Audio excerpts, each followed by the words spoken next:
Okay, we start. So welcome everybody. Thank you very much for participating in this webinar on financing home renovation in Europe. It's a webinar that is organized in the framework of a contract called Sustainable Energy Investment Forums, supported by the European Commission. I'm Christophe Milin. I work at EASME at the European Commission. Today we will have 4 speakers. So myself, Timothée Noel from DG Energy will present a general policy context at EU level. Then we will have Francoise Refabert from Vesta Conseil Finance, who will first present general ideas on the concept of one-stop shops for deep energy refurbishment. And also, in a second time, present initiatives in France of comprehensive services offer for energy efficiency in housing. Then we will have Marco van Dalfsen from the Netherlands, who will present the one-stop shop Rainmark. And I will present some of the funding opportunities under the Horizon 2020 work program for 2018-2020. There will be several pauses in the presentation to allow for question and answers. And I pass the mic to Andy Deacon from Climate Alliance to clarify some of the specificities on how we will organize these question and answers. Thank you, and good morning to all participants. Just to clarify the procedure for questions, on the right-hand side is part of your webinar control panel. You'll see a box marked chat. You can use this to ask questions of the participants, and we would ask you to do this as we go along. And we will collect the full list of questions and try to group and collate those, and we will deal with as many as we can in the time we have available on the webinar. But if we can't answer them while we're live, we will pass all questions on to the speakers and ask them to respond directly to you by email after the event. So please type your questions as we go along, and then we'll pause at the end of each presentation and answer as many as we can in the time available. Thank you. Thank you very much. And without further ado, we will jump into the actual content of the webinar. With a presentation on the EU policy context by Timothée Noel from the DG Energy. Good morning to all participants. Thank you, Christophe, for your introduction. I'm very pleased to be here today. I think it's a very exciting topic. So my aim of this my presentation is to give you some more information about the general policy background, the policy context behind this webinar organized in the framework of the Sustainable Energy Investment Forum initiative, and to basically explain to you why we consider those innovative approaches that are going to be presented to you today, why they are important also at the European level. So I'd like to start my presentation by reminding you that in November last year, the Commission published the Clean Energy for All Europeans package. And this package is in fact the most ambitious and comprehensive package ever presented by the Commission in the field of energy. The main objective of that package is to implement the Energy Union project, which is one of the 10 key projects of the Commission. And this package is in fact essential to put Europe in a driving seat to implement the clean energy transition. But not only that, it's also an important package to accelerate the modernization of our economy, to make it low carbon, energy and resource efficient, but also in a socially fair manner. As you can see on the slide, we have 3 main goals behind this package: to put energy efficiency first, to demonstrate that the EU can become the global leader in the area of renewable energy sources, and also to make sure that the transition towards a low carbon economy really benefits the consumers, being individuals, businesses, or public authorities. So in this package, energy efficiency has a central position. It's really of key importance, and it's of key importance because energy efficiency is clearly one of the most cost-effective ways to support this transition towards a low-carbon economy. And that's why in the Energy Union objective, we aim at considering energy efficiency as an energy of its own kind, of its own source. So we should be looking at building stock of poorly energy performant building in the same way as we're looking at an oil field or a gas field. There are huge potential behind these building stock. And energy efficiency also represents a clear and important way to create investment opportunities, to increase growth in Europe, and also to boost the employment at the local level. And to illustrate that, one of our key objectives behind this proposed objective behind this proposal is to set an EU level binding target of 30% by 2030 in terms of energy efficiency. And if we achieve such targets, then this has the potential to increase EU GDP by 70 billion euro, to create about 400,000 jobs, and to reduce our gas import by 12% by 2030. So you can really see the importance behind the energy efficiency element of this package. Now the question is, of course, how do we achieve that, and what should be our key priorities? And if you try to answer that question clearly, one of the key answers is that we need to do more on building renovation. We need to do more on building renovation for different reasons. The first reason is that buildings consume 40% of our energy consumption in the EU. So it's one of the sectors that consume the most energy. Buildings are also important as we assume that 75% of our buildings today in Europe are inefficient. So the potential is very big. And we need to do more in terms of renovation, because at the moment, the EU average renovation rate is around 1%. So if we want to refurbish the whole building stock with the current pace, we will need 100 years. And 100 years is clearly not compatible with our goal and objectives in terms of climate and energy goal. So we need to do more, and the challenge is clear, is to accelerate the energy renovation of our building stock, and including in the residential sector, because residential buildings represent 25% of our EU energy consumption. Then if we want to achieve that target, it's clear that financing has to play an important role. If we want to help project promoters, being individuals, businesses, public authorities, to refurbish buildings, then we need to help them have access to clear, adequate, and attractive financing solution. And that's why we've been working on a specific initiative, also included as part of the package, that is called Smart Finance for Smart Buildings initiative, which I will present in more detail in the next slides. And we all are also convinced that digital and ICT technology has a big potential to contribute to that challenge. ICT can indeed be used in buildings in order to capture all the potential savings related to behavioral change. ICT technology has also the potential to basically improve the way we are monitoring energy saving. And if we are really able to monitor energy saving, then it opens the floor to new business models around contractually guaranteed energy savings. And it's also a technology that can be used, that should be used to basically develop a clear demand response market, also in all sectors, also in the residential sectors.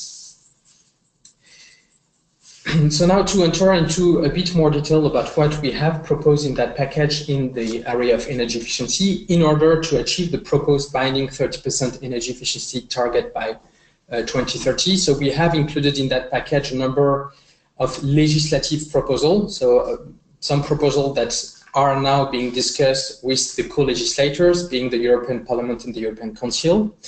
So we have proposed to revise the Energy Efficiency Directive by clearly setting and proposing this target of 30% by 2030. As part of our proposed revision of the EED, Energy Efficiency Directive, we also aim at continuing and clarifying how Article 7 will continue to operate after 2020. And for those who don't know what is Article 7 of the ED, that's the article that requires a member state to set up energy efficiency obligation schemes or alternative. It's a very important measure as an article basically to promote the demand for energy efficiency across Europe. We also aim at empowering consumers by giving them access to the right information in order for them to take the right decision in terms of improving the energy performance of, for instance, their building. So that's what we are proposing in a nutshell on the Energy Efficiency Directive, but we are also proposing to revise the energy performance of building directives. And there, one of our key objectives is to require that member states set up a clear long-term renovation strategy, a clear vision to decarbonize their building stock by 2050. We believe that this is extremely important to have this long-term vision and to basically help all market actors to prepare themselves for this important challenge to come. We also want to foster the use of smart technologies, so foster the use of ICT technologies in buildings, but also technologies related to clean vehicles, so electric vehicles, like we want to promote the deployment of charging points. On finance, we've got the Smart Finance for Smart Building initiative that I will detail after, and of course we always have a key priority to protect vulnerable consumers and address energy poverty. We also want, as part of that package, to continue the good work being done on products. So, in order to ban the less energy efficient product from the EU market, and that's why in the phase 2016-2019 we'll be working on the Eco-Design Directive with a list of new products. So as a last slide of this introduction, I would like to give you then some more information about our initiative to basically unlock private finance for energy efficiency investments, so the Smart Finance for Smart Buildings initiative. This initiative is structured around three main pillars. The first pillar is about the more effective use of public funds. It's clear that public funds are not sufficient in Europe and will not be sufficient to basically finance all the investment we have to do in the building sector. So we need to use these public funds in the most effective way as possible, and that's why, as part of this initiative, the Smart Finance for Smart Buildings initiative, we want to help public fund managers use their funds effectively in the form of financial instruments that could take the form of guarantee scheme, concessional debts or equity funds. It doesn't mean that grants should not be used anymore, but grants should be used when there is clear market failure or when we are facing vulnerable consumers. And in that context, the European Commission and the European Investment Bank Group are working together to develop also new model of financial instruments, and more specifically guarantee instruments, in order to help countries, member states, public fund managers to best use all the EU funds available, namely funds coming from the structural funds and also lending lines that could be given under the European Fund for Strategic Investments. And the idea is to develop a model of guarantee facility that could be deployed at member state or regional level in order to give to households access to attractive financing solution to finance their energy renovation. So that's one pillar. The second pillar is more about assistance and aggregation, and that's very important because if we want to trigger investment on the ground at the European level, we of course need to have access to financing solutions, but we also need to have the projects. And in order to boost the project pipeline at the European level, we of course have all the EU legislation, such as the Article 7 of the ED, but we also have other type of support, and namely the facilities that are called project development assistance facilities, such as ELENA or the one managed by the EASME agency. And those are extremely important instruments basically to help project promoters launch ambitious investment programs on the ground. And Christophe Milin will give you some more information about them and about all the funding opportunities that exist. As part of the second pillar, we also want to encourage member states and regions to launch one-stop shop we believe that this is an extremely important solutions that presents a number of opportunities to basically accelerate the refurbishment of buildings in Europe. We mean by one-stop shop a service that basically supports the project promoters throughout the whole renovation journey, that cover the technical solutions up to the financial solutions, up to the monitoring of the energy savings. And they are very good already practices, good examples that exist today on the ground. And that's why I'm very happy that we have this webinar in order to share what's already happening in Europe, in order also to motivate other stakeholders, other public authorities, other regions, ESCOs, to also try to set up their own experience over their territory.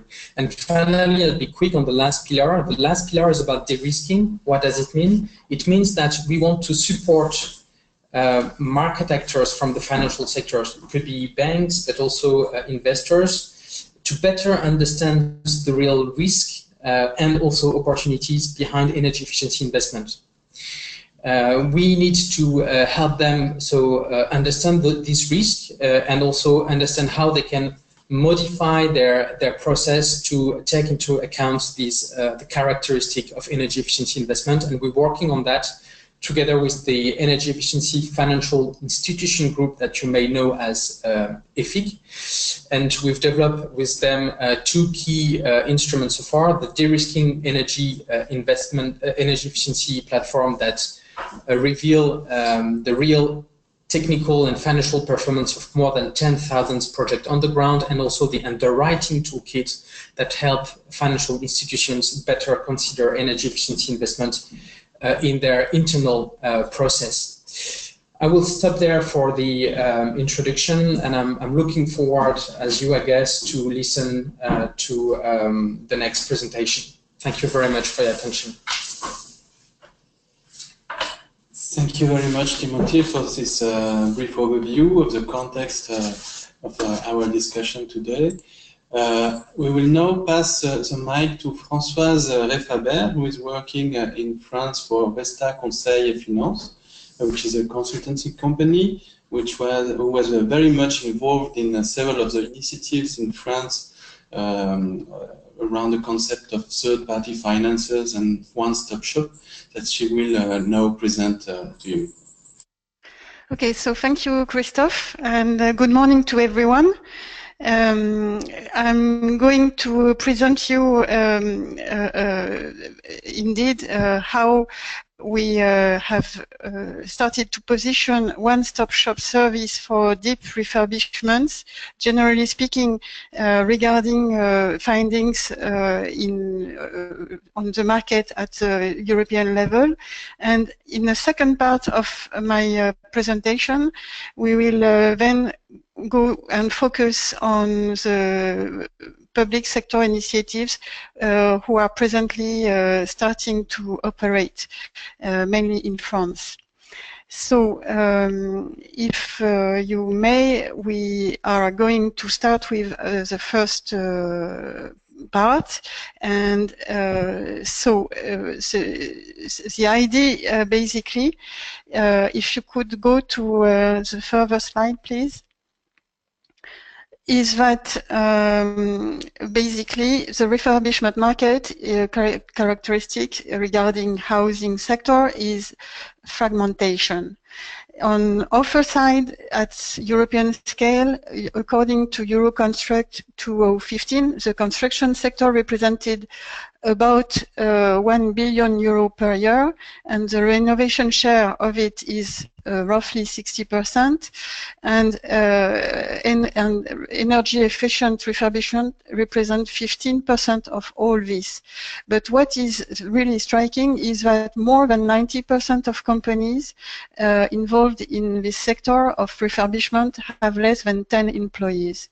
And it's the same regarding demand side, because what you see is that, generally speaking, regarding homeowners, either they implement a refurbishment further to an impulse buy, or because there is an urgency, and then since they look for quick and easy solution, they will not really take time to consider coordinated work proposals, and so you have to really wait on occasions where they can be more receptive to such a proposal, with selling points concerning measurable impacts on air quality, etc., etc., and in addition to energy savings. So right now we will concentrate on one-stop shop service for full refurbishment or almost full refurbishment of housing, but you have to consider clearly that it's only a small part of the global refurbishment market. And the organization of such service has been already explored extensively across Europe through many European projects, and there is a consensus that these deep refurbishments can be an opportunity to improve by 50 to 80% energy efficiency. And this opportunity may be lost for 30 or 40 years if consumers do not choose appropriate works. So we see what is at stake. And so to mention a few of these sources at a European level, I would say that you have, for instance, the Episcope project, who was very helpful to help and build European typology for buildings, and it's very important to be able to do this in order to step in concrete action. You have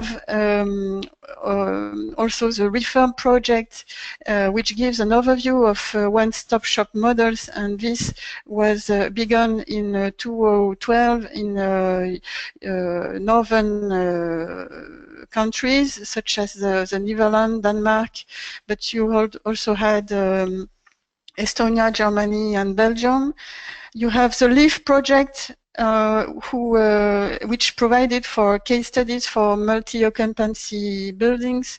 Reno project, which is concentrating on the quality of construction measures, which is a key aspect of the subject. And you also have Interreg projects such as IMEA, which are helpful in terms of getting resources regarding how local and regional authorities can take action. And this can be additional to City Invest analysis, which is about to be delivered next month. City Invest gave an analysis and comparison framework for all public initiatives, which is quite useful. So my first point regarding the setting up of one-stop shop project is indeed to look at this impressive resource at European level. Just one further word about the fact that we are just starting a new project called Innovate, and this is precisely in order to help some local actors to implement for real such one-stop shop approach on their territories. So basically, yes, targeting households, you need to concentrate on the fact that you have to combine multiple criteria, because of course energy consumption is not the proper entry point in order to convince people. And so if you want to really try and target people who could consider performing heavy works and lower their energy consumption, then you have to look after the building typology, but also to look at the availability of people to finance the works. You have to wait the right moment to do that, and you have to address them with the good messages. So we will go through all this. Regarding, so next slides, please. Regarding the criteria of the building itself, well, you have to consider that maybe you could concentrate on specific buildings, because, for instance, it would allow you for cost reductions. And for instance, this is how in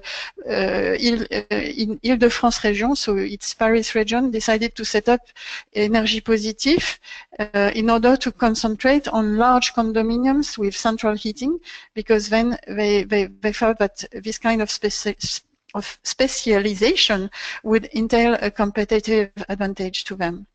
And of course, regarding the building, since well, if you fully consider that energy is not the good entry per se, then if you want to focus on heavy works, because it's then the case when you have the opportunity to include energy efficiency in a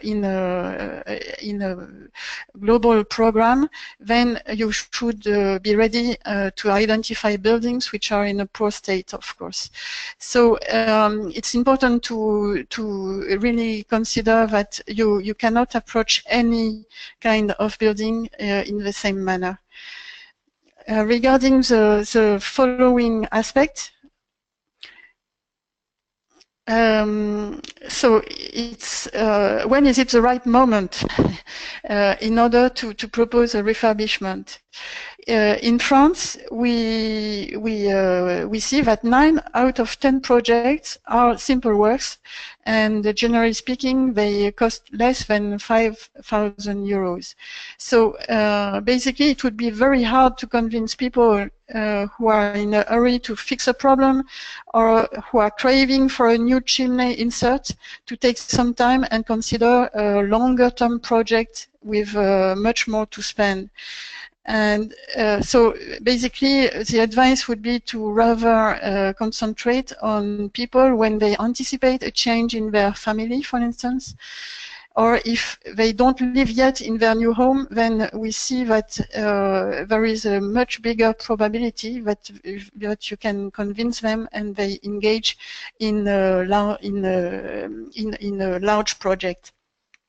So it means that in addition to adapting the service to building types and to the variety of demands, you also have to target the right moment, and that means that it could be of great interest to make a deal with professionals who are in contact with these households when they make their plans in this perspective. For instance, when they prepare their retirement and things like that.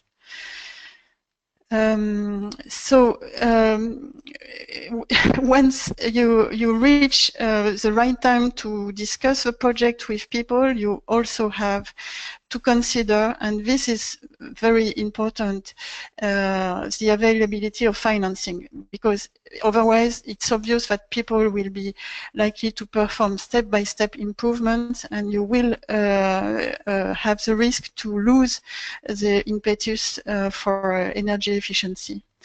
So for instance, in France, we see that the barrier to realize works is when people are asked to pay more than, let's say, 150 euros per month. And so it means that you have to look to ways to lower and to widespread over time the charge of repayment, so as to be close to this ceiling. Well, it's not a ceiling, but it's really key to be not too far from this if you want to have a massive impact. And finally, in order to convince people, you have to use the right arguments. And so, of course, you can refer to social styles and make sure people are more incentivized by savings, or maybe aesthetics or standing. But what is sure is that this segmentation is transverse with age and earning categories, which are directly linked with the ability to finance the works.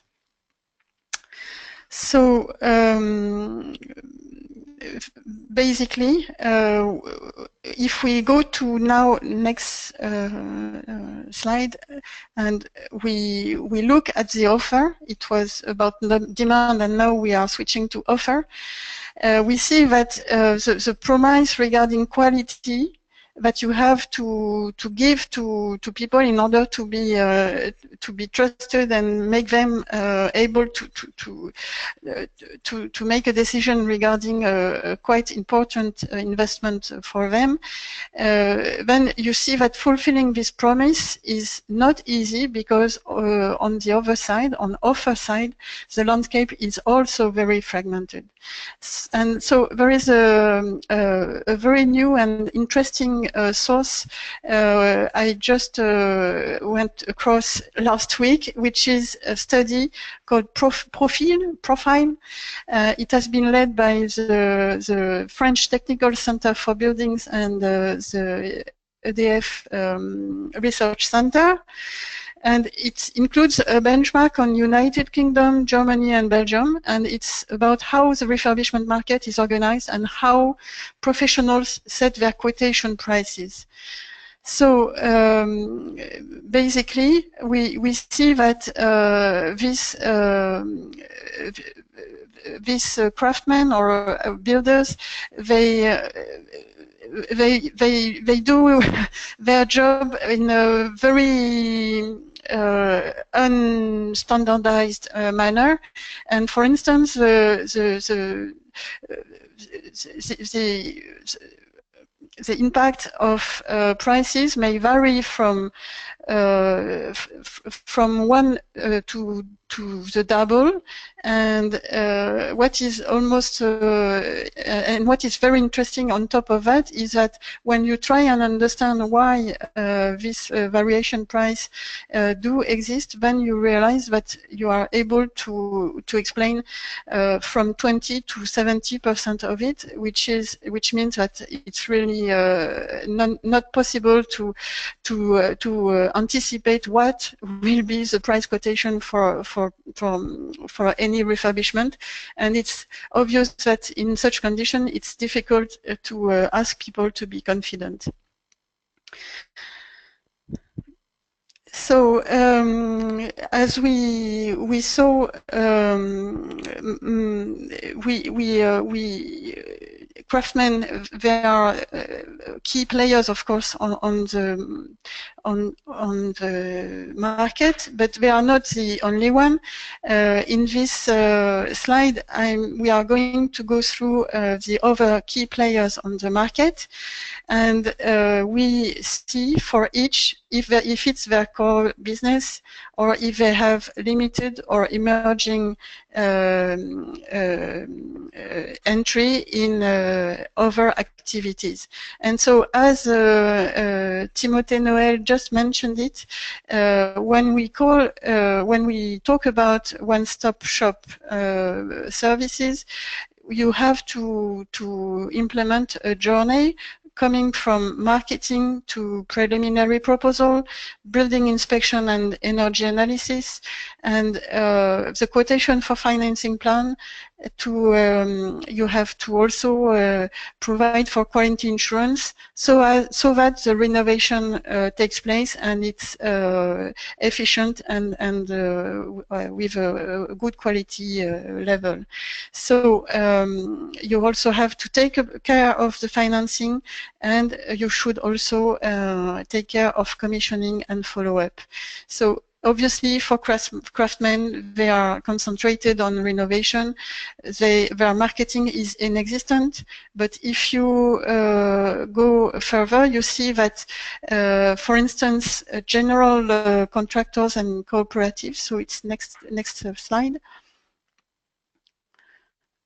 Are also emerging, and these are more involved in global service. the companies are slightly larger, and some of them are really starting to specialize on energy efficient renovation. And these actors, when they become more numerous, they may have a strong impact in terms of introducing standardization, process management, and marketing in the sector. So regarding then the other actors, architects and engineers, of course, they should have the best expertise, and they have it. That's for sure. But what we see is that they are not present on most of individual housing refurbishments, and so they still are not showing up on the energy efficiency market regarding refurbishment. Regarding now the brokers, so these are interesting players who have emerged, and they can emerge per se, or they can also empower services that are branded by others, for instance by do-it-yourself and hardware stores or other producers, and these of course have much more impactful marketing abilities than in craftsmen and installers, and they can act also with energy utilities because these players have also emerged, namely when they have to fulfill white certificate quotas, and so the brokerage via internet has also changed quite drastically the loan market and the positioning of banks. So it's really interesting to follow these actors. But regarding the field of refurbishment works per se, what we see is that brokers have to adapt their offer to an added value which is limited to selling lead contacts to SMEs, and therefore it's a business model that doesn't allow to spend a lot of time with people unless you are able to charge a fee to them, which is quite difficult to sell, especially when your access to them is via internet. So we see that the brokerage system and business is not really leading to integrated renovation, even though right now brokers take an important part of craftsmen and installers' access to the market. Regarding now the banks, what we witness is that except for vendor financing, which is adapted to installers of specific measures such as replacing windows or boilers, etc. Well, banks have not really identified the refurbishment market as an opportunity to develop an integrated offer around their financing. And well, I hope one of these days some banks will show up, but it's not the case right now. But this is no wonder in a sense, because it's true that banks are not faced with a demand which is specific regarding energy efficient refurbishment.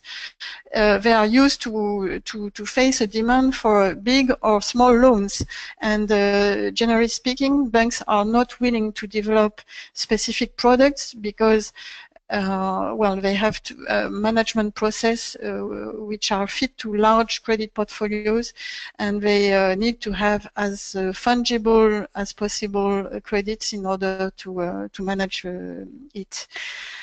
And what I would like to mention regarding banks is that in principle there should be a key opportunity if banks could consider, when they extend a housing loan in order to finance an acquisition, when people buy a house, there is an opportunity to take into account energy renovation plan if it's prepared in a timely manner by a one-stop shop service provider, and so that a portion of the loan may be dedicated to the financing of the refurbishment in addition to the price of the house. but this is quite difficult to achieve, and it's something maybe where lots of progress could be possible. So I would like to mention now the publicly funded advisors who exist in some countries. They do exist in France, for instance, and what we see is that these advisors have basically two missions. They are here to give independent and free advice to consumers, and most important, on public incentives and aids. And second, they are not eventually the same advisors, but still publicly funded advisors are there to help low-income households. And it's true that in many cases, public incentives can appear to be complicated, and a few people finally take advantage of it because there are various conditions to fulfill and specific process to follow. So a paradoxical result of this is that it can make people hesitate even more. So it's important to have publicly funded advisors, but their positioning, is basically very useful as an entry point, but not enough to help people overcome the complexity of full refurbishment. And on the other hand, these advisors, they cannot extend their service very far because otherwise they would overlap with market activities. So you see that at the end, a one-stop shop offer, in principle, has an open road, provided that it's able to provide a full range service, starting from marketing to commissioning, and not only focusing on the renovation itself. So building a business model which can create, deliver, and capture value for such a large service, and in addition, a large service focusing on energy efficient renovations, it means that you have to build up a solution that sounds trustworthy, where you are able to overcome a low willingness to pay for the advisory and the service which is ahead of the work implementation. And you also have to consider that this offer may be made, well, I mean, the refurbishment may also be made in several stages in order to minimize the budget of the first step.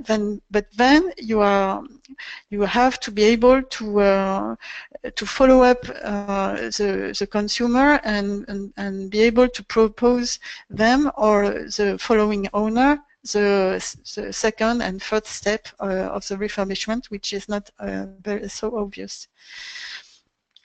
The advisor, they also may try and optimize the financing plan, and basically it's key, as I mentioned, to reach this 100-150 euros per month area where people consider they can afford the works. And it means basically to take advantage of public subsidies and to look for loans for as long as possible repayment period and with a low interest rate, so as to lower the installments. And of course, in order to fulfill the promise about quality and efficiency, you should be able to monitor and have after works visits for a few years. So it makes it quite complicated, obviously, but we can sum up these goals in a nutshell. And basically, regarding how you reach a consistent business model for one-stop shop service, the key difficulty is to secure a resource for the preliminary advice activity, and because basically the market will not organize it spontaneously as a meta market where every individual player is helping the others to get extra business, such as, for instance, when you organize a wedding, you have offers where hotels do marketing for other parts of sellers of the wedding organization. Well, there in this case, it's not working like that, and this is why we witness that public sector intervention is very important, so as to act as a catalyst and to initiate a movement towards energy efficiency. Public sector is also likely to support maybe the setting up of new actors in order to develop one-stop shop service, and it is what is happening in France. And this is when we explored the business model based on a long-term relationship, starting with technical advice, interface between the consumer and the craftsman, quality checks, and that we happen to find out that the long-term financing offer, if it can be incorporated in the offer, then it acts as a bundling factor because it allows to cover the service as well as the works and finance it. But however, the service cost may not be fully covered by the household's contribution. It would be a too high percentage of the works.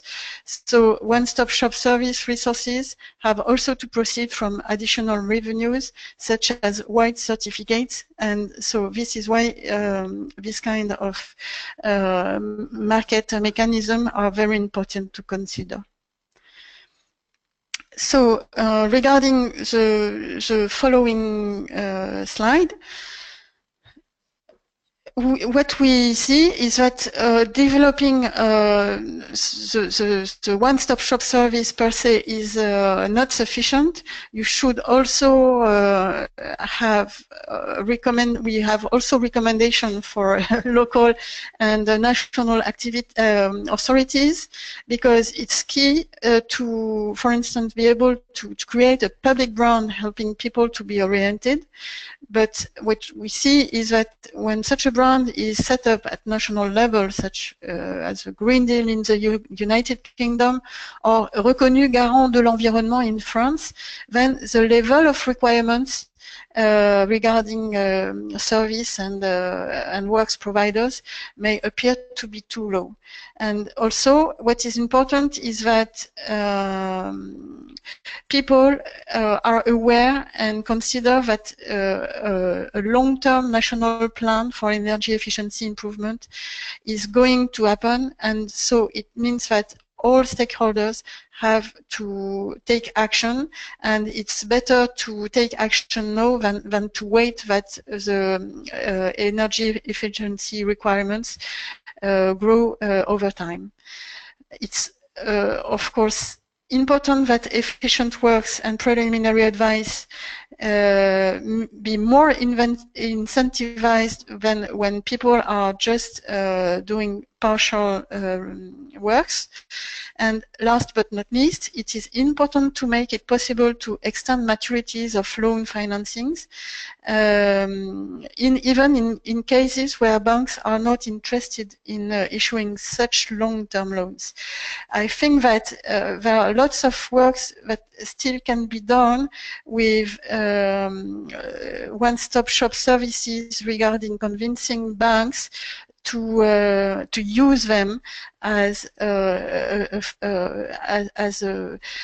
sale argument in order to extend mortgage loans, housing loans, just as I mentioned before. But that means to have a very precise setting and to be able to deliver the service in a timely manner, because it's a very short opportunity. you have to take advantage of, and this is not so easy to convince the bank that you will not be disruptive to their own offer. So basically, this is what I had to say regarding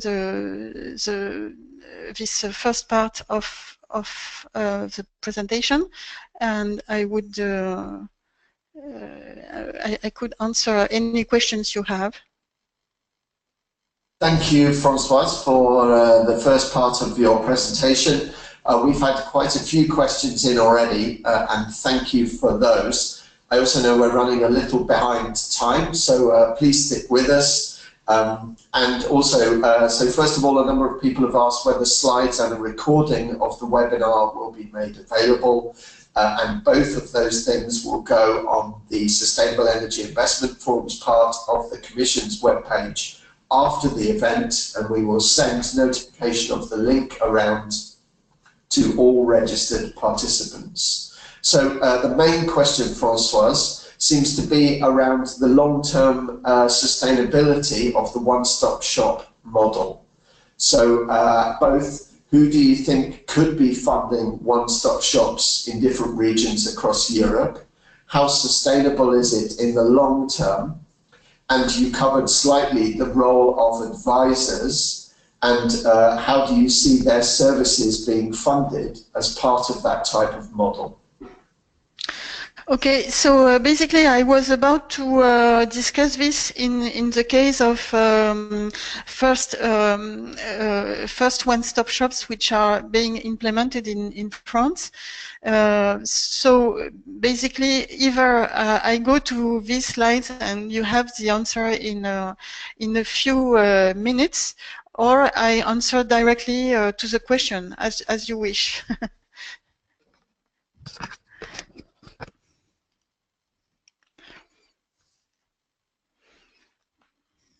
Thank you. Well, maybe as we are running a little late, what we can do is follow with the second part of your presentation.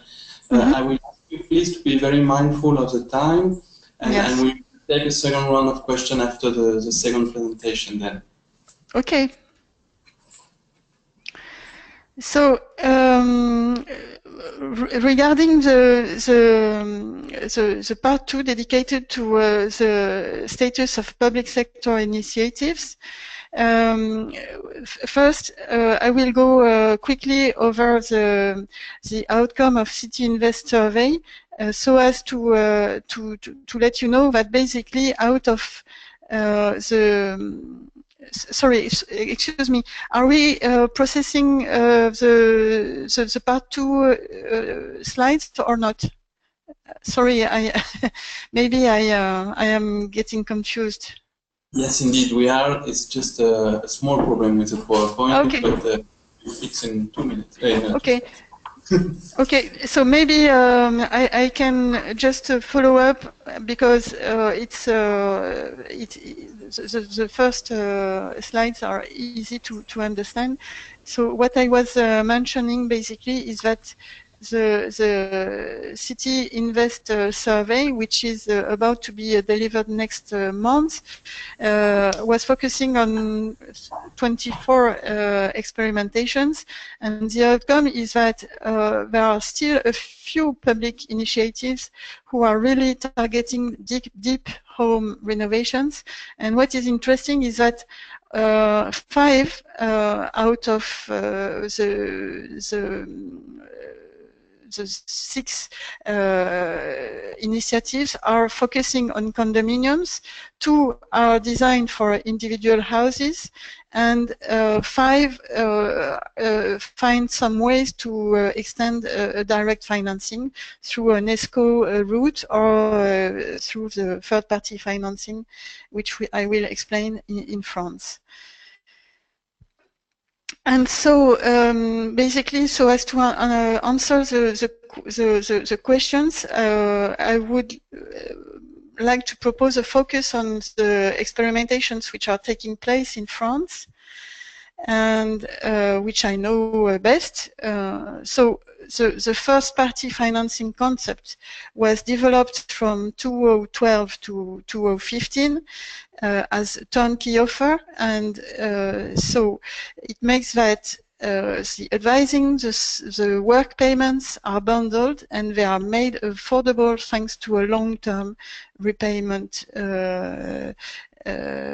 and low interest loan. And this offer is now operative thanks to the Energy Transition for Green Growth law, which has been passed in France in 2015. And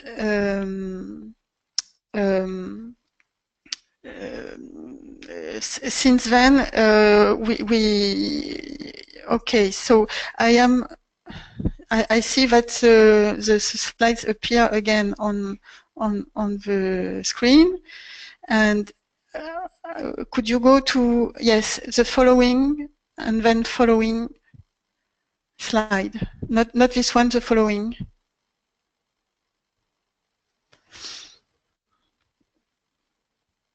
Yes, so that's it.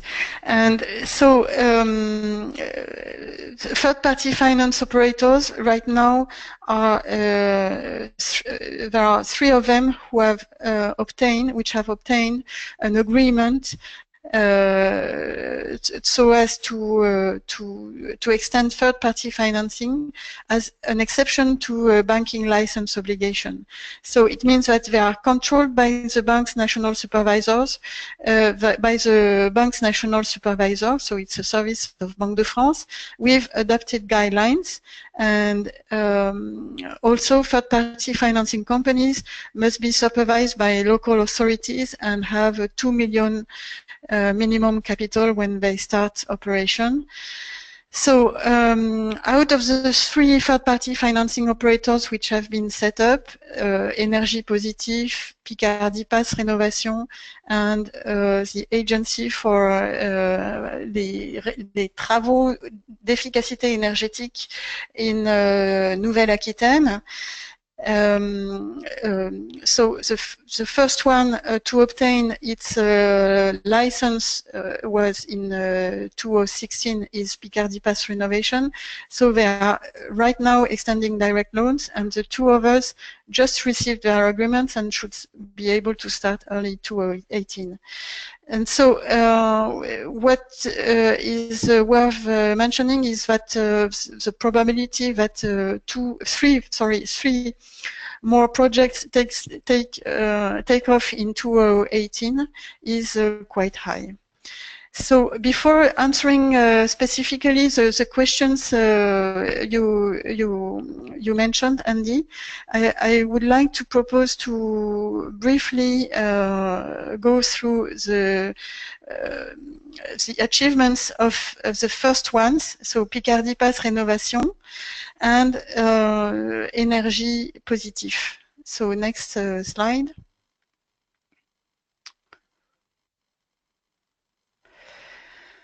So regarding Picardie, so it's the following slide. What can be said is that the objective for the startup period, which was a 3-year period starting from 2015, was to achieve 2,000 private dwellings refurbishment and to have a strong impact on job creation.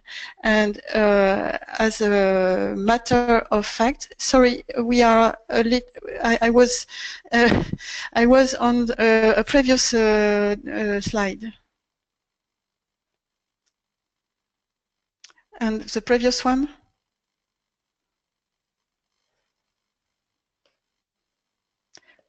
The previous slide, please.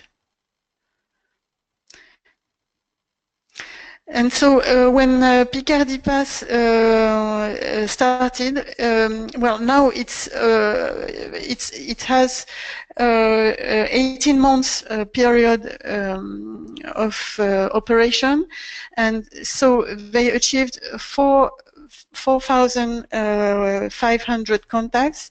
They performed 2,400 initial audits, and they are engaged in roughly 1,500 home refurbishments for a total amount of 32 million euros. And regarding Picardy Pass renovation, Picardy Pass renovation, they started to implement their business model without the ability of extending direct financing, but they worked a lot with banks in order to help condominiums to access to a loan financing, a banking loan financing, and so they have reached the figure of 5.5 thousand apartments refurbished, among which 2,000 have gained an improvement from the condominium assembly up to now.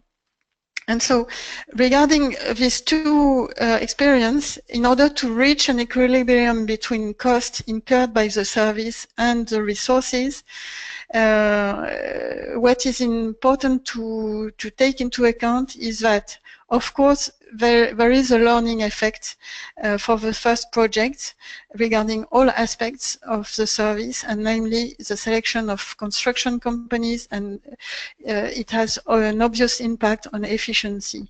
So since the advisory service may be invoiced only partly when it is completed, it is also very important to consider the hit ratio as much as the time spent per file. And as I just mentioned earlier, it's important also to be able to gather additional sources of income. But regarding white certificates, if their price is varying too much, then there is an obvious adverse aspect, because it makes your business plan unbalanced, which was the case in France during the 2015-2016 period. So regarding the following slide is where I answer directly to the question. The equity resource for the one-stop shop service providers, operators, which have been set up in the three regions. So this equity resource is mostly coming from regional councils and other local authorities. And there is a 15% share of private partners which is sought. But it's not so obvious to gather private partners. Regarding Énergie Positive, the private partners are Caisse des Dépôts and Caisse d'Épargne Île-de-France. And regarding Arte, for instance, other private partners may be energy utilities and actors of the social and solidarity-based economy. Regarding the financing scheme, it is quite similar to infrastructure financing, which with a distribution of equity up to 15% and debt up to 85%. This equilibrium is roughly this one. It could be 20-80 or so. So it's an indicative figure. And what is interesting is that, well, what is a key point is that this leverage ratio is quite conservative compared with banking standards when you consider Basel III capital allocation in order to cover the retail financing activities of banks. As I mentioned, well, you have to reach an equilibrium between costs incurred by the service and the resources, and this is important to consider that the cost of transaction for individual housing may be up to to 2 to 4 mandates, which is basically amounting to 1,200 to 2,000 euros, which means that a part of it has to be covered by white certificates. And regarding the condominiums, since this advisory activity is mostly a fixed cost, the size of the condominium is a key criterion to reach a financial equilibrium.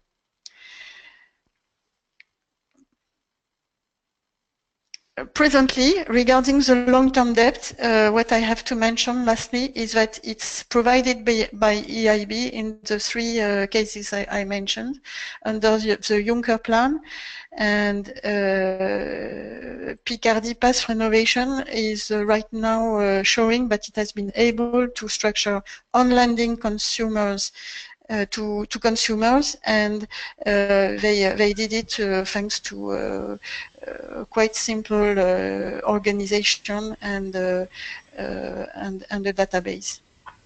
Thank you, Francoise. Thank you.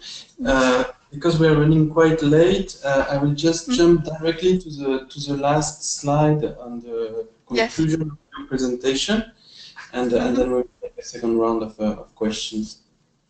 Okay. So basically, what we are doing right now in France is see if the first players can join forces, and this is the case with the help of a national program of experimentation. And basically, what is being done is to have the first third-party financing actors discuss jointly in front of namely the EIB advisory team, in order to ease access to long-term financing. And basically what is ahead of us for 2018 is to see if we can design a refinancing vehicle which would help the operators to lower the impact on the balance sheet of actors which are being set up. So basically, that's what I had to say. Thank you very much, Francoise. A couple of other questions for you. A couple of people have asked about other European examples of good practice. Are there other projects that you would point to that are performing very well in this area?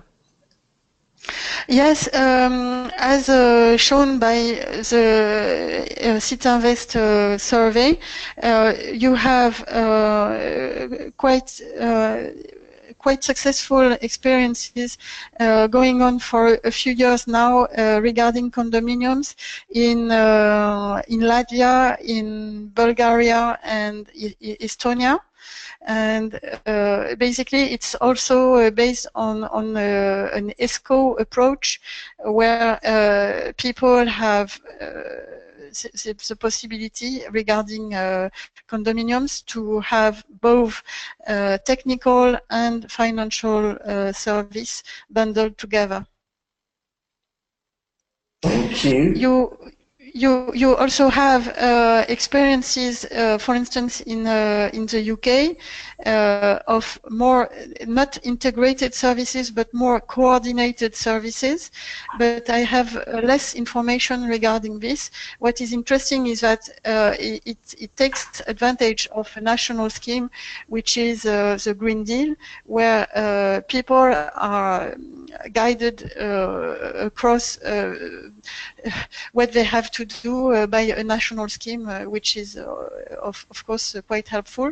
Nevertheless, what is pointed out in the northern part of England, for instance, is that still the impact of local authorities is very important to make people confident in the quality of the offer. Thank you. And you also mentioned designing financial instruments to reduce fuel poverty. Could you clarify how you see those types of initiatives working and how renovation schemes such as the ones you've described can also help to address fuel poverty? Well, fuel poverty, I mean, you have to consider that people facing fuel poverty, either they have no resource and they don't actually pay for any energy at all, and they are it's very cold at home, obviously. But you also have people who spend large amounts of money in order to have an appropriate feeling in their homes. And regarding this, it's obvious that the ability to propose them long-term financing is very interesting, because it's a way for them to lower by far their energy bills. And basically what I just explained regarding the approach of Picardy Pass renovation, for instance, is considered in France as a very good leverage in order to have national programs based on incentives, which must remain, because you need to have public aids and public subsidies for this low-income households. So my point is that if you help them with the remaining to be paid with a long-term financing, then it makes them able to take advantage of the subsidy, and finally it helps the national program to be more successful, because it lowers the barrier for the poorest. Thank you very much, Francoise. I'm very sorry for the technical problems with the PowerPoint. I hope that we won't have problems in the next presentation. I will welcome Marco van Dalfsen, who will present now the remarked one-stop shop in the Netherlands. Marco?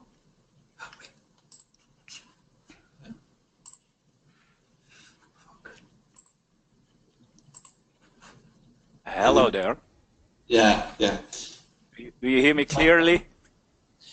Yeah, perfectly. Okay, excellent. Well, good day. My name is Marco van Dalfsen, and as said, I work at Rijmarkt. And Rijmarkt is our shop, our convenience store for sustainable living. And it is a one-stop shop concept. We help out homeowners as much as we can. Next slide, please.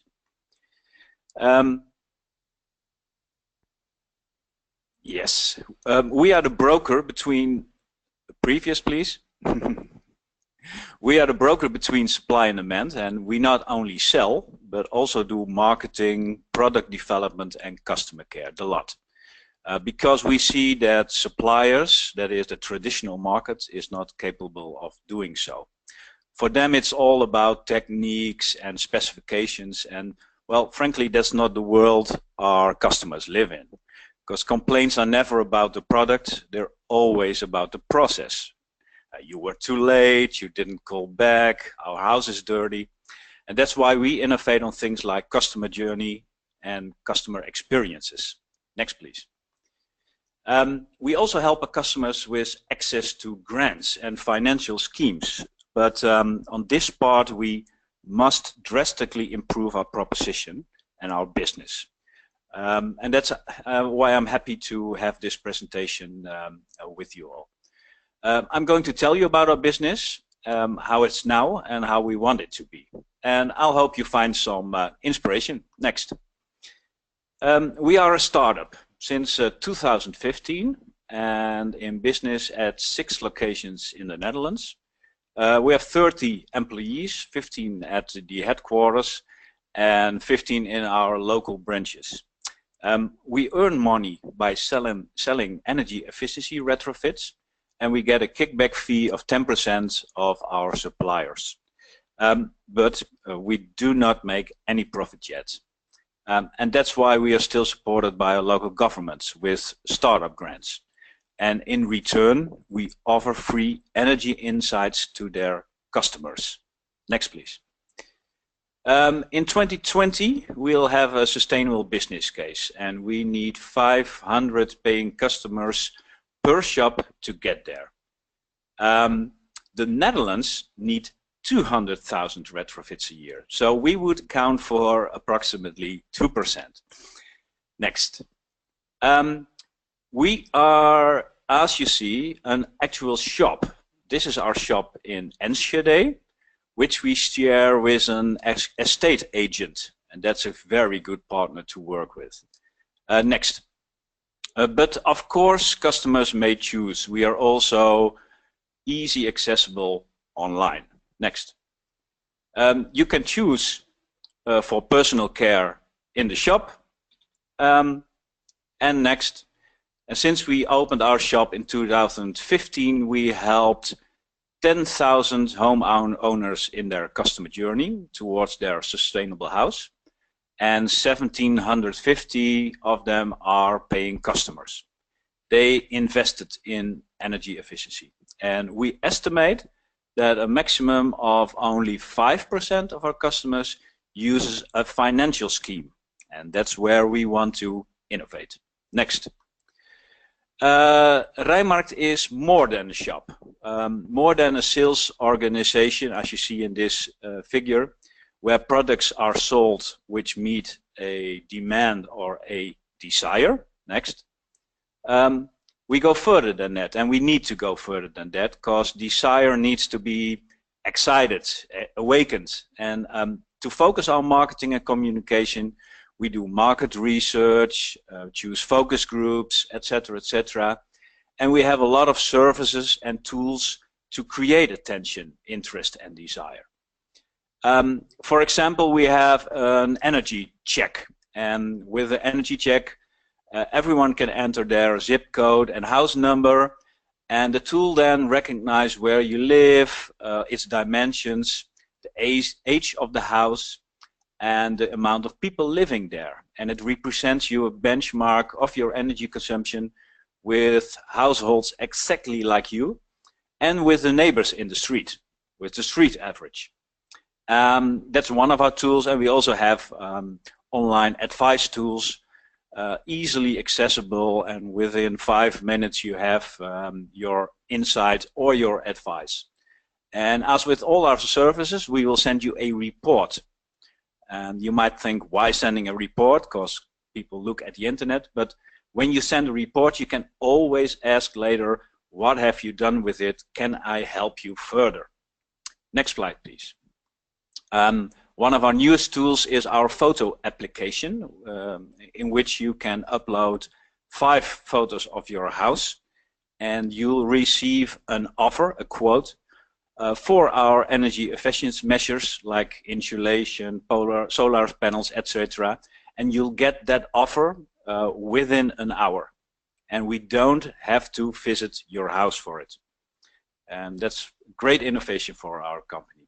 Next, please. And we also have a monitoring platform. All our customers can log in and see their energy use in real time and get benchmarks with other users. And if they want, they ask us, they can ask Rijnmarkt to look with them. And within a period, we'll see if the goods they bought at our shop perform as we said so. Next, please. But the best way to get in contact with customers is our pop-up store. We frequently open up a house where we delivered our goods, as you see on this picture, and we invite all the neighbors, because seeing is believing. Next. But to continue on the functions of our one-stop shop, we also innovate in the back office with supply chain development and product development. Next. On this slide, you see in the right bottom, you see our product developer talking with our suppliers, and we have a lot of quarterly release of new products, and we have a lot of discussion with our suppliers, because more than having to deliver good products, they have to deliver on the customer experiences. And almost 75% of our suppliers fail in the end to meet our standards, and therefore there are a lot of goodbyes in our business. Next. We started out as a shop for solely energy efficiency, mainly energy improvement packages consisting of everything from insulation to solar panels, etc., etc. But recently we also offer energy neutral renovations, as you see in this nice looking house. Next please. But lately we shift more towards propositions which are more based on the true needs of people. Like, I want to live in a bigger house, in a more beautiful house, and I want to live longer in my house. Like this veranda, which is also designed to lower your energy consumption. And if you see at the next slide, you see our living room makeover. And this living room consists of shifting insulation panels, which bring a nice dynamic and a new look to your house.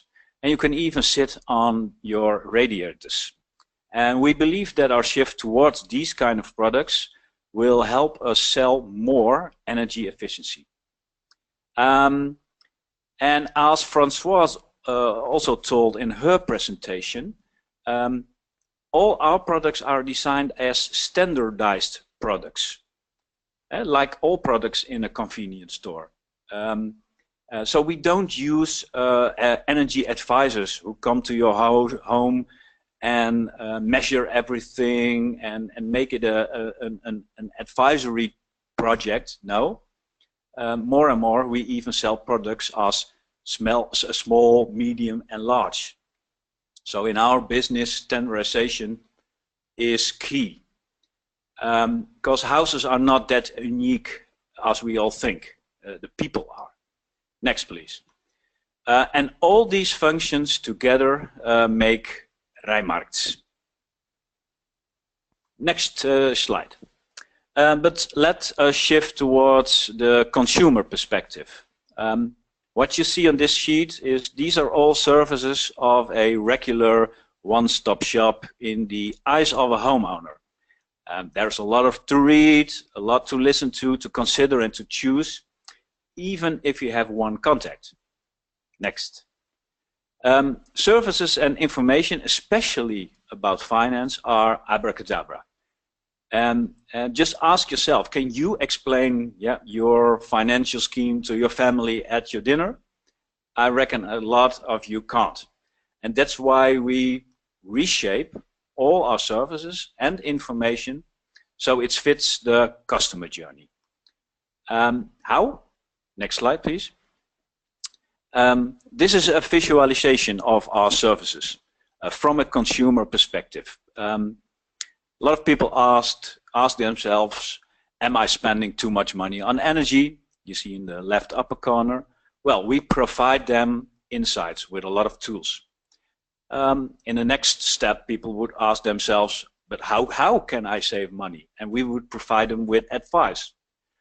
And for all these steps in the customer journey, we have services like checklists, if everything is going too well in the implementation. And of course we also help finding finance.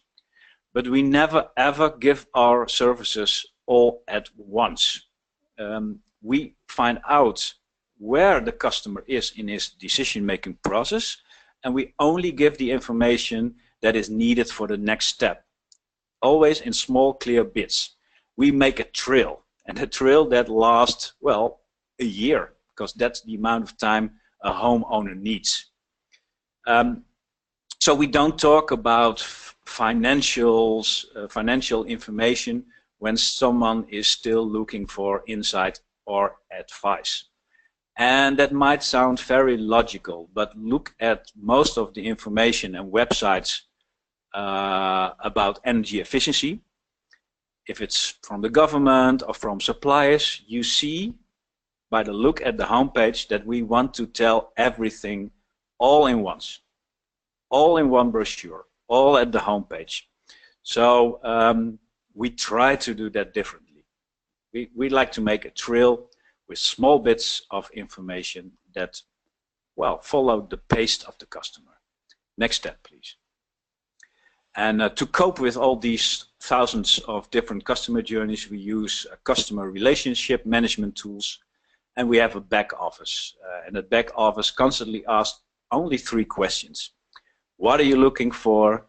Why didn't you take the next step? And can I help you? And the action is always on our side.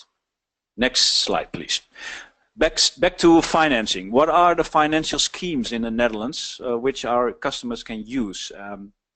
We have a National Energy Efficiency Fund, the NHF, low interest for specific standard measurements, and only for the credit worthy.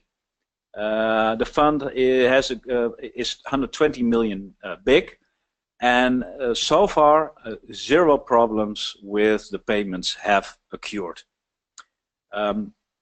So when we talk about risks, this is a good case of 0 risk. We also have a lot of local variants with even lower interest rates. We have other local arrangements for people with low income. We have regional financial constructs for specific goals. ESCO's, Energy Service Company, in the private sector, we don't see them yet. And the possibilities of using mortgage are really underexploited. And there's a discussion on the transferability. And when you look at this sheet, you'll see that we, as a Rijnmart, have a difficulty, because how can we build as a business, how can we innovate on new propositions in this patchwork of schemes? It is a patchwork. Next sheet, please. Because let's look at the barriers of these financial schemes from a consumer perspective. First, there are too many different financial schemes with unclear differences. Certain target groups do not qualify for this financing, even when they can pay their energy bill. And most of the times the information is so complex that it does not invite the reader to take action. Sometimes I think that these financial schemes are made to fit policy objective, and that we don't understand that the only way to realize those objectives is to make sure the homeowner buys. So it should fit their objective. Lately, a lot of organizations and governments demand from providers in the Netherlands an energy savings guarantee. And really, that sounds great. It sounds protective. But most of the time, we don't realize that it means a lot of fine print for people in contracts. Prints that people don't understand. And to our opinion, that's looking for trouble. Next slide, please. Let's take a look at the barriers we experience as Rijnmart. The processing time of financing contracting, the processing time of financing does not match the time we use for a contract. It takes days, sometimes weeks, to answer the customer if he is eligible for financing. And the time to market for us is, well, it's a day. And the qualitative demands do not always match the customer preferences. For example, our biggest fund, the NHF, does not finance solar panels as a single measurement. And another example, if we want to sell a sliding door with insulated glass, the glass is financed, but the home improvement the total package is not. So we as a Rijnmarkt, we have solutions to accelerate sales, but the means to finance them are not optimal. Next slide, please. And a special barrier is the transferability of financing. I know in some European countries like the UK, the investment of one homeowner goes over to the next one. But in the Netherlands, until last year, the national government didn't want to talk about this feature. But lately, since we have new government, there is talk about it. So that's a thing that's going to be continued. So next slide. These barriers and the patchwork of financial schemes, well, they obstruct our work as a broker. And how would we like it to be? What will be our dream? As you can see in the sheet, we would like to have one inclusive financial scheme for everyone. Get rid of the patchwork without any limits or waiting for new funds. And we would like to do the processing as a representative of the client. Because a lot of clients, they find it difficult. So we would really like to help with it. Well, no or little qualitative demands. The sliding door, we would like to have finance it.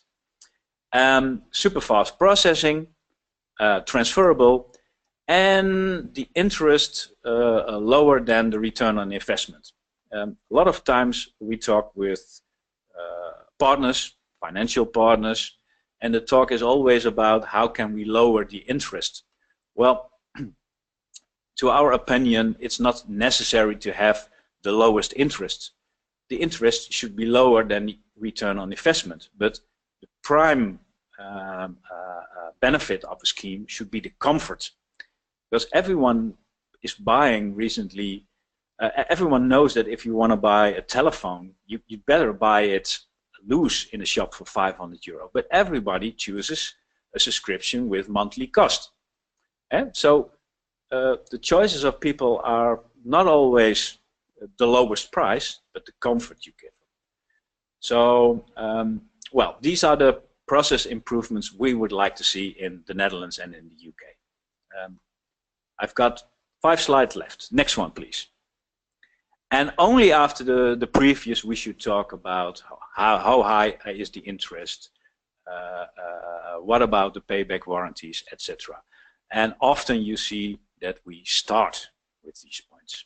Well, I think that's you listeners in Europe will recognize it. Banks and financials like to start with these points.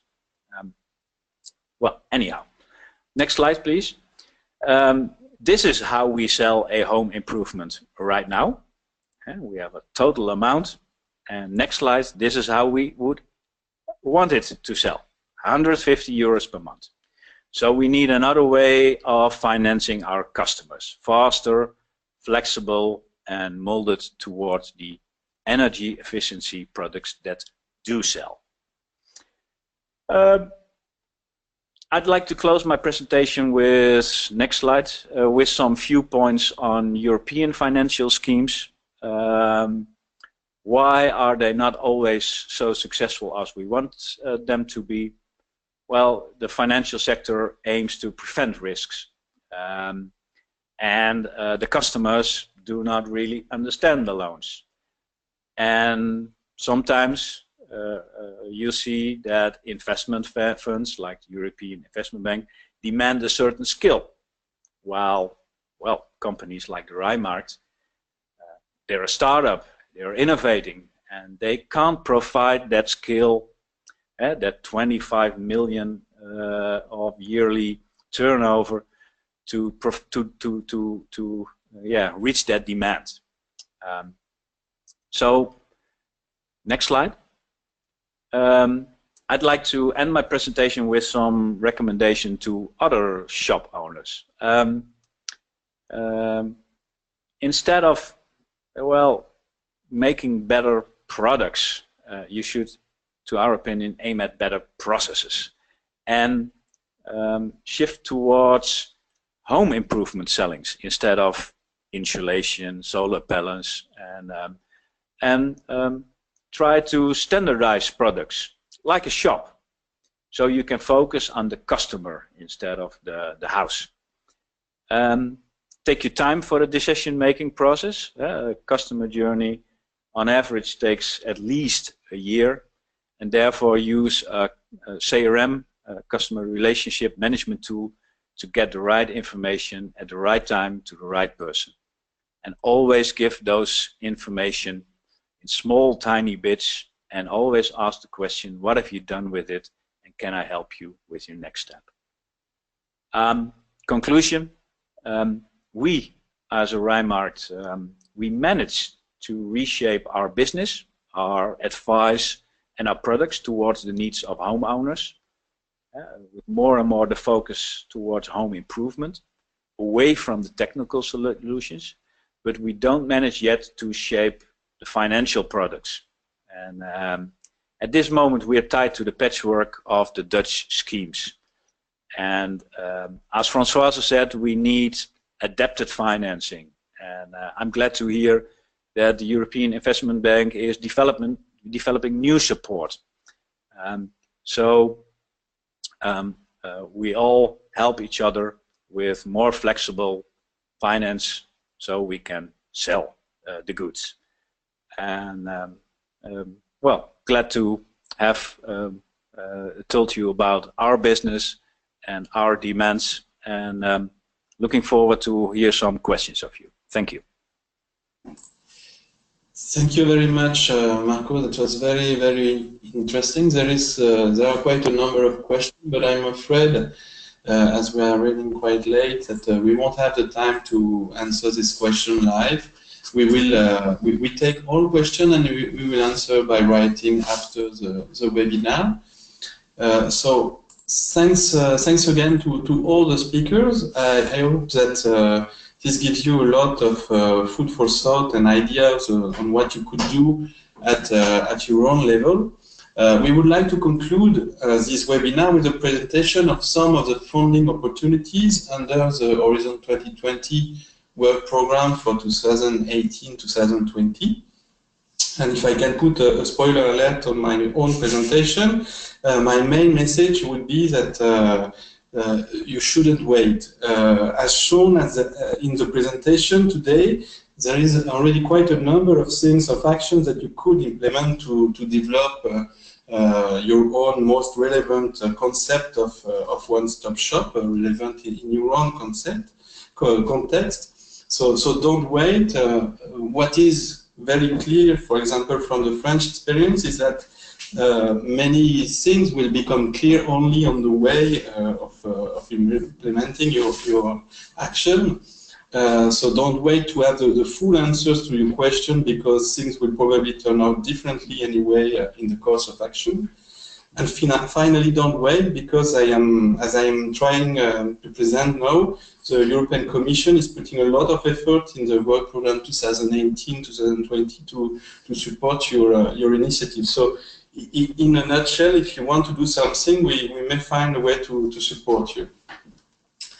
I will present first one of the new topics in the work program 2018-2020, which is integrated home renovation services.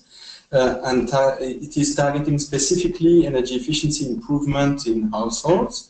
It starts with a diagnosis that currently many homeowners lack the skills to implement a deep renovation project, because such projects are complex and potentially involve a large number of actors that need to be coordinated, which was very well presented in Francoise's first presentation. And in addition, there is actually little incentive to raise skills of homeowners, considering that they will probably conduct one or maybe two projects in their lifetime. And in addition, financing the work may also result difficult. There are not necessarily adequate financing projects available, and in particular, there are not necessarily low interest and long maturity loans available. For the lucky ones that can mobilize subsidies, they will still have to get through the maze of the different support schemes complexity, and in any case pre-finance the upfront cost before the subsidy is actually received.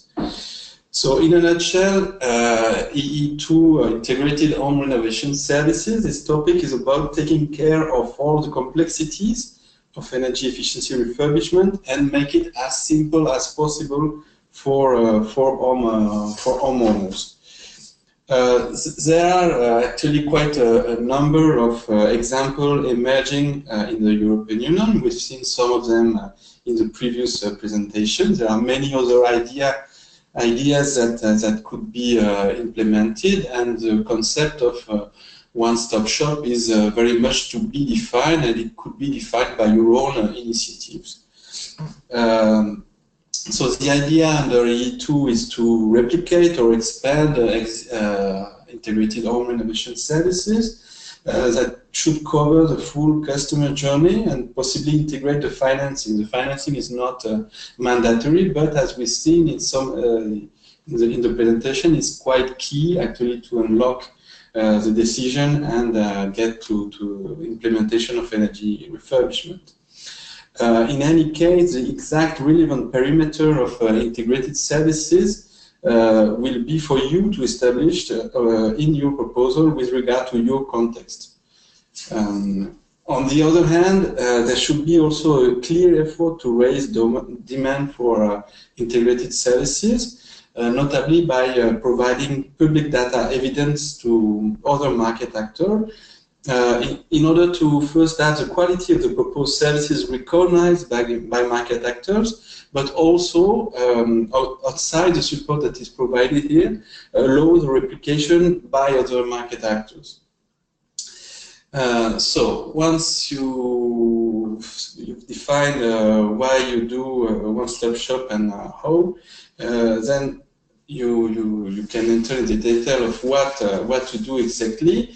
We expect the proposal to clearly explain their rationale and context, be very clear on what is your starting point, what is your market or sub-market size, who are the other active stakeholders and what are their activities. And we expect proposal to build on the existing and link with the existing and optimize the services.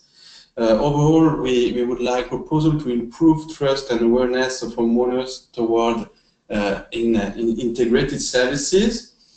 Also, by doing, you will face quite a number of market barriers, regulatory barriers, financial barriers. So, on the way, improve your regulatory and legal environment, and overall improve financing conditions for energy renovation.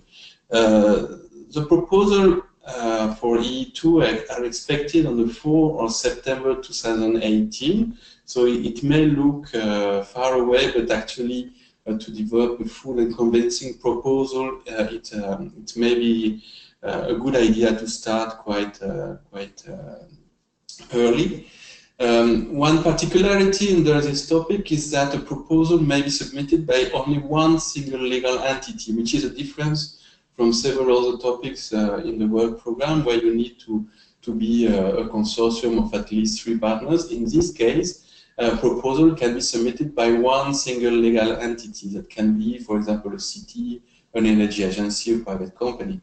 The average size of project we are expecting is around 0.5 or 1.5 million, with a funding rate, meaning a EU contribution covering 100% of the costs for technical assistance, and an overall budget of 7 million in 2018 and 10 million in 2019. So there's actually room for quite a number of interesting projects already next year. Another topic I should mention, which is actually the continuation and one of the several project development assistance schemes that we manage at the Commission.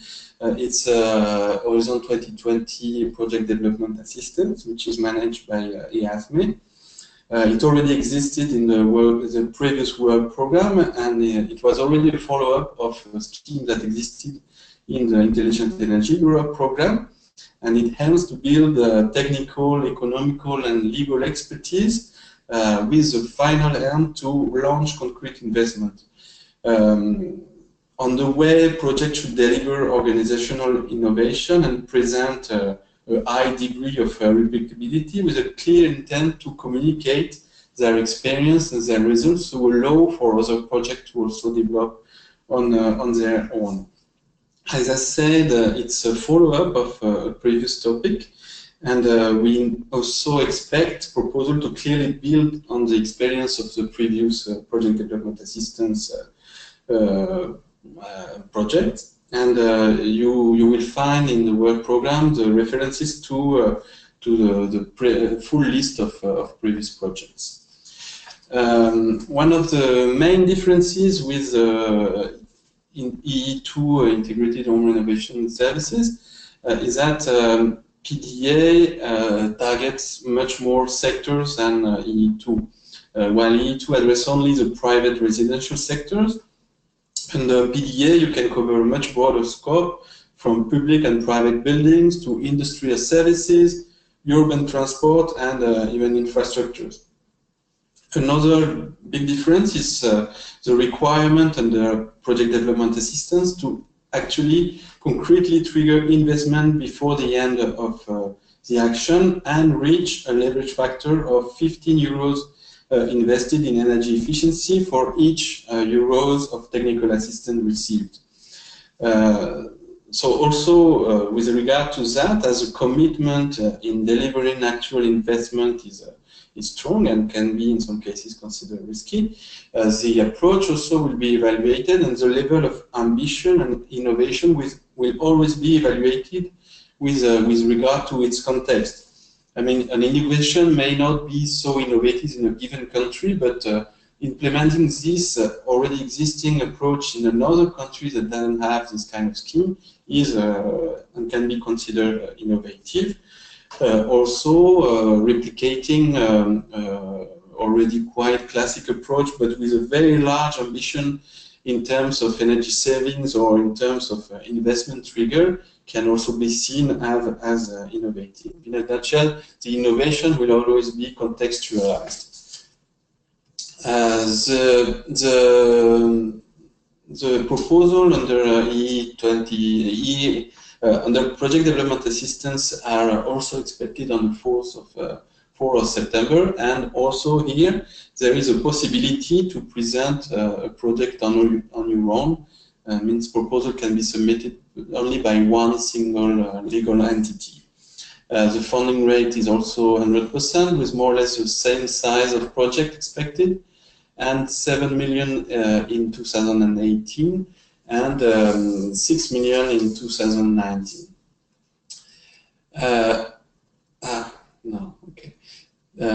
I had actually another slide on the ELENA facility. We'll just mention, give a few words on this. It is actually another PDA facility implemented in this case by the European Investment Bank. It is also funded under the Horizon 2020 program, and it is also a follow-up of already existing line in the previous work program. It has already triggered 4.4 billion euros of investment in Europe, for more or less 100 million euros spent in technical assistance. We can mention, for example, the case of Picardy, which received support from ELENA. The Commission is strongly reinforcing this facility for this new programming period, and with a budget which is quite substantial, 35 million euros in technical assistance for 2018 only. In this case, a condition to get this support are quite different from what I've just presented. You don't have open call like in the PDA or integrated home renovation services. You have to contact directly the European Investment Bank, who is already quite established idea of what you want to do and start discussing. You can get up to 90% of EU contribution. 90% of your costs can be covered by the ELENA facility. And the size of the project are also quite larger than what we can expect in PDA. The minimum size would be of 30 million euros. And just to conclude, also, I just wanted to mention the fact that we are supporting another initiative which is called Manage Energy, and it aims at building skills in the energy agencies, with a strong focus this time on financing sustainable energy. There are a number of activities foreseen, notably master classes targeting top management in the energy agencies. There are 3 modules foreseen for a total of 8 master classes foreseen in Brussels, and the expenses for attending these classes are covered by the project. Applications are actually open, and you will have the link in my presentation. There will be also, under this Managed Energy Initiative, expert mission. In this case, it's an expert that go directly in selected energy agencies and across Europe and support them in their concrete problems. And also a number of networking events, notably Managed Energy Talks, which is a short format conferences, and a website. So this is for you as a reference to the work program if you want to dig deeper in this. And that's it for me. Yeah. So, okay. No. So it's not yet finished. Under the Sustainable Energy Investment Forum, there is also a number of other events apart from the webinars. We organize a number of conferences. We've organized, I think, 8 conferences already in 2017. There will be something like 10 or 12 in 2018. The next event is in Paris on the 11th of December this year, and we have other events in Bucharest, Frankfurt, Amsterdam, Athens, foreseen for 2018.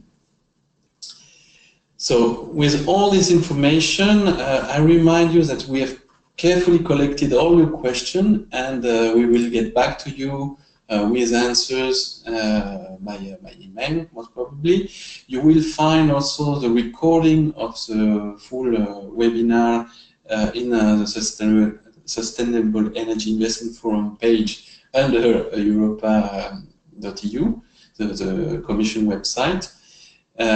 So thank you very much. Thank you to our speakers today, Timothée Noel from DGNR, Francoise Refabert from Vesta Conseil Finance, and Marco van Dalfsen from EIMA.